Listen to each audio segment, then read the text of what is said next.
খেলাফত মানে কি? খেলাফত তো কোনো দলের নাম না রে ভাই, বরং খেলাফত মানে হলো প্রতিনিধিত্ব, আল্লাহর প্রতিনিধিত্ব, আল্লাহ রসুলের প্রতিনিধিত্ব।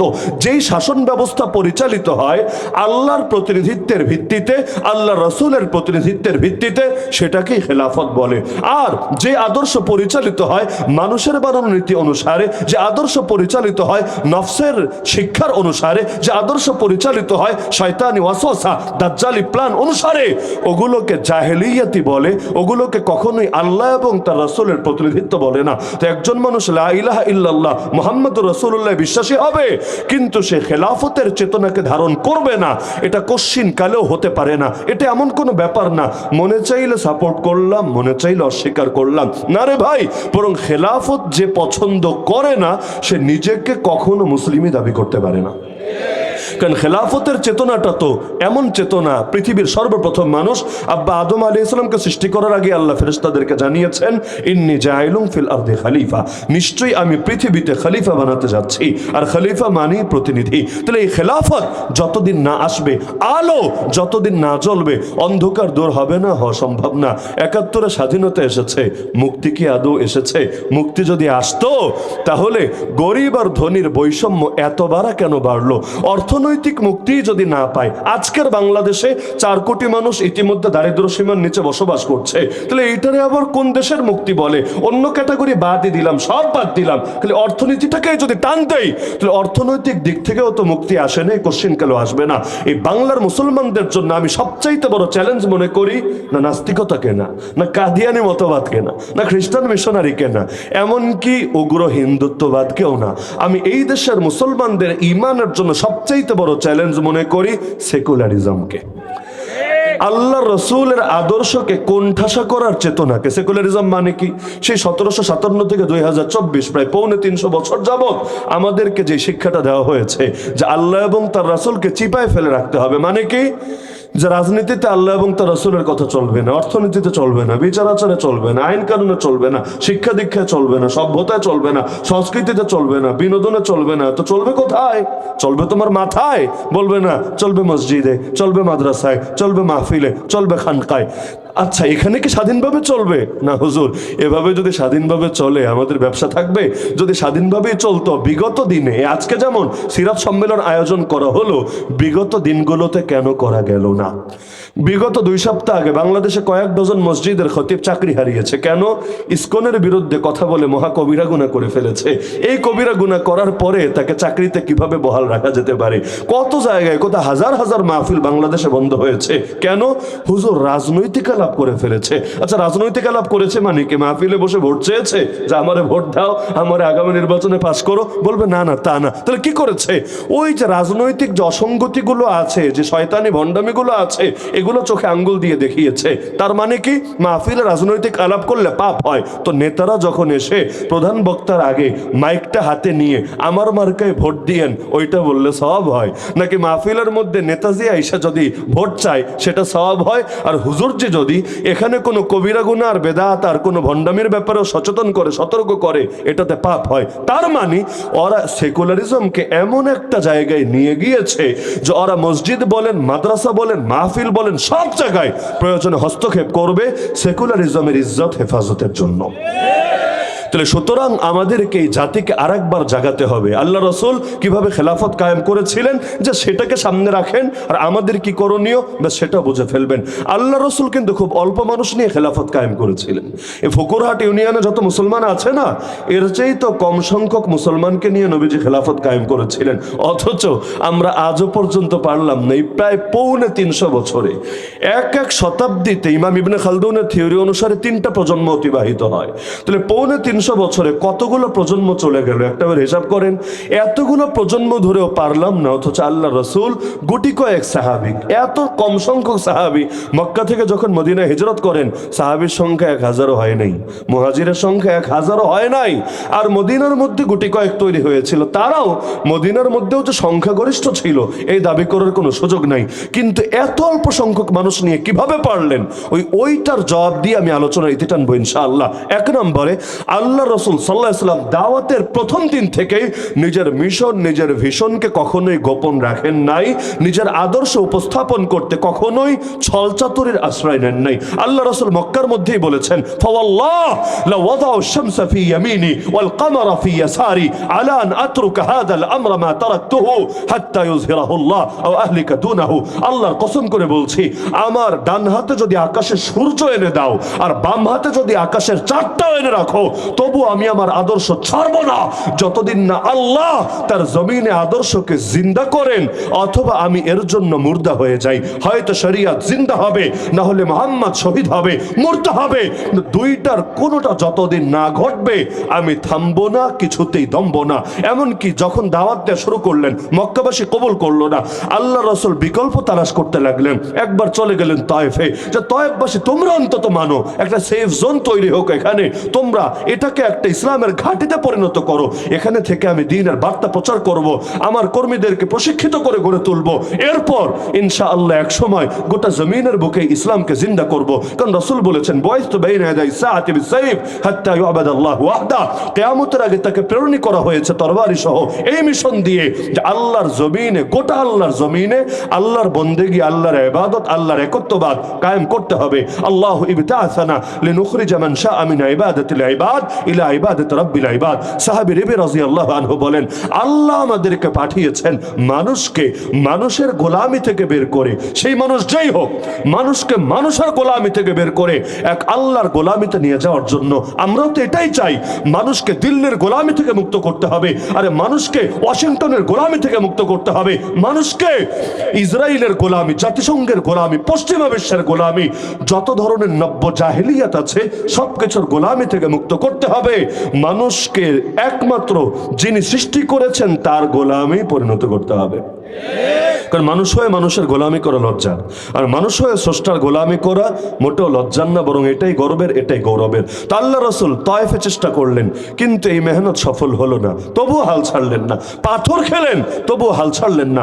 হজের মৌসুমে পর্যন্ত লোকদেরকে গিয়ে বুঝাতেন, মাই ইউইনি মাই ইয়ানসুরুনি হাত্তা উবাল্লিগা রিসালাতি রাব্বি, কে আছো আমাকে আশ্রয় দিবা, কে আছো আমার সাহায্যকারী হবা, আমি তোমার সাহায্যে থেকে আমার রবের বার্তা প্রচার করব। আরে যেই কপাল খুলেছে মদিনাবাসীদের, ওই কপাল বহু আগেই খুলতে পারতো অন্যদের। কেন? কারণ সৌভাগ্য গিয়ে হাজির হয়েছিল তাদের দুয়ারে। তারা শুধু যদি হা বলতো তাহলেই হয়ে যেত। আল্লাহ তাআলা তাদের নামগুলোকেও এই মদিনার আনসারীদের মতো চমকে দিতেন। কেউ যে রাজি হয় নাই তা না, অনেকেই রাজি হতো। তো 2 কদম এগিয়ে আবার 20 কদম পিছায় যেত। আমাদের বাংলাদেশের মতো অবস্থা আর কি। দিন কায়েমের কথা বললে পাবলিক রাজি হবে না তা না, 190 জন এক পায়ে খাড়া। কিন্তু এর জন্য কি কি কোরবানি দিতে হবে, এর জন্য তাকে কি কি ভোগান্তি পোহাতে হবে, সমালোচকের সমালোচনা থেকে শুরু করে, আরে তারে যে গোমেরও শিকার হওয়া লাগতে পারে, ক্রস ফায়ারও শিকার হওয়া লাগতে পারে, জঙ্গি মামলা নিয়ে তাকে নির্দোষ হয়েও বছরের পর বছর কারাগারে দিন কাটানো লাগতে পারে। এই বাস্তবতাগুলো যখন সামনে আসে তখন আর লোক খুঁজে পাওয়া যায় না। আর কিছু মানুষ তো নিরাশার হতাশায় ভোগে। মক্কায় 13 বছর দাওয়াত দিলেন, 1000 লোকও কালেমা পড়লো না। আর মদিনায় এত মুসলমান, এত মুসলমান, ইহুদিরা পর্যন্ত নিজেদেরকে মুসলমান পরিচয় দিতে দ্বিধা করলো না। এ মুনাফিক কারা? বেশিরভাগ তো ইহুদি ব্যাকগ্রাউন্ডের হয়েও, দিলের মধ্যে ইহুদি আকীদা লালন করেও মুসলমান পরিচয় দেয় কখন? যখন দেখে মুসলিম পরিচয় দিলেই সুবিধা মেলে, মুসলিম পরিচয় দিলেই বিভিন্ন ফ্যাসিলিটিস মিলে। তাহলে দেখা যায় দুর্দিনেই আসল লোকগুলো খুঁজে পাওয়া যায়, আর সুদিনে লোকের অভাব পড়ে না। যখন যেই দল ক্ষমতায় যায় দেখেন না, ওই দলের সমর্থকের অভাব পড়ে না। এমনকি 2 দিন আগে যারা অন্য দলের চাটাচাটি করতে করতে জিব্বা ক্ষয়ে ফেলেছিল, এরাও রাতারাতি দল চেঞ্জ করে পোল্টি মেরে ওই দলে নাম লেখাতে দ্বিধা করে না।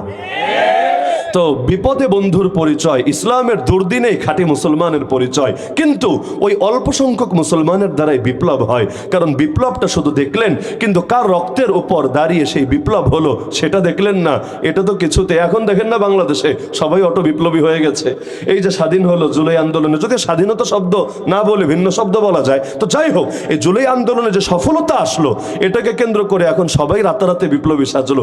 ওই সময়ে যারা বিপরীত পোস্ট দিয়েছিল এরা এরাও পোস্টগুলোকে সুন্দর মতো ডিলিট করে অথবা এগুলোকে অনলিমি করে দিয়ে, অনলিমি অনেকে করে রেখেছে, যদি 10 বছর পর আবার কামে লাগে ওই সময় বের করবে, ওই সময় বিরোধিতা করেছে, এখন রাতারাতি একেবারে বিপ্লবের হোল্ডার সেজে বসেছে, এইরকম হয়। তো আল্লাহ রসুল অনেককেই বুঝিয়েছেন, কিন্তু যখন তারা শুনতো নবীর সাহায্যকারী হওয়ার মানে আবু জাহাল গঙের রোশানলে পড়ে যাওয়া এবং বাকি জীবনটাই হয়তো তার রিস্কের মুখে পড়া, তখন আগে 2 কদম আগালে আবার 20 কদম পিছায় যেত। কিন্তু আল্লাহ রসুল নিরাশ ছিলেন না, তিনি একদিকে তার কর্মীদের প্রশিক্ষিত করে গড়ে তুলছিলেন। আরকাম ইবনে আবিল আরকামের ঘর আবু জাহেলের ঘরের কাছেই, সেখানে গিয়ে লুকিয়ে লুকিয়ে, কারণ দিনের মিশন তো থামিয়ে রাখার সুযোগ নেই, বিগত দিনগুলোতে প্রকাশ্যে কাজ হয় নাই, তাতে কি, তাই বলে আল্লাহর দিনের সৈনিক যারা, তারা কি চুপ করে বসেছিল? বসে থাকে নাই, তারাও অন্য কোন আরকাম ইবনে আবিল আরকামের ঘরে ঢুকে সেখানে তারবিয়া চালিয়ে গিয়েছিল, কারণ লোক তো গড়ে তুলতে হবে। আজকের বাংলাদেশে যে 10 লাখ প্রশিক্ষিত কর্মী থাকতো, যারা বেলালের মতো হিম্মত রাখে, যারা আম্মার, ইয়াসির, খুবাইব, খাব্বাবের মতো কোরবানি দেওয়ার মানসিকতা রাখে, আমি তো মনে করি বাংলার জমিনে খুব অল্প সময় ইসলাম বিজয়ী হয়ে যেত। কচুপাতার পানি দিয়ে তো আর বিপ্লব হয় না, আবেগী সমর্থক দিয়ে তো আর বিপ্লব হয় না। আমরা মাহফিলে গেলে লোকের তো আর কমতি পড়ে না, দেখা যায় কোথাও লক্ষাধিক লোক আছে, কিন্তু বিপ্লবের প্রয়োজনে এই লক্ষের মধ্যে 1000 খুঁজে পাওয়া যাবে কিনা সেটাই তো সন্দেহের বিষয়। তো প্রশিক্ষিত লোকের প্রয়োজন, আল্লাহ রসুল প্রশিক্ষণ দিতে লাগলেন। এমনকি মদিনা থেকে যেই কয়েকজন লোক হজের মৌসুমে তার দাওয়াত কবুল করলো, রাতের অন্ধকারে আকাবার প্রান্তরে নবী তাদেরকেও নিয়ে ধীরে ধীরে প্রশিক্ষিত করে গড়ে তুলতে লাগলেন। অবশেষে তাদের সঙ্গে নবীর এক সাহাবী মুসাব রাদিয়াল্লাহু আনহুকে মদিনায় পাঠিয়ে দিলেন। তিনি গিয়ে গণ দাওয়াত শুরু করলেন এবং গণ তারবিয়াত শুরু করলেন। যাদেরকে মুসলমান বানাচ্ছেন তাদেরকে প্রশিক্ষিত করে গড়ে তুলছেন, আর যারা এখনো মুসলমান হয় নাই তাদেরকে দাওয়াত দিচ্ছেন। আর তিনিও নেতাদের ঝামেলার মুখে পড়েছিলেন, কারণ হার জামানায় ইসলাম কায়েমের পথে সবচাইতে বড় বাধা কৃষকরা না, শ্রমিকরা না, মজুররা না, আরে সাধারণ খেটে খাওয়া লোকেরা না। হার জামানায় দিন কায়েমের পথে সবচাইতে বড় বাধা হলো জামানার ফেরাউনরা, জামানার নমরুদরা, জামানার আবু জাহালরা, জামানার আবু লাহাবরা, উতবা সাইবারা। কেন? কারণ ওরা ভালো করেই জানে দিন যদি বিজয়ী হয় এই গরিব দুঃখের কোনো লস নাই, বরং তাদের লাভ আর লাভ আর লাভ।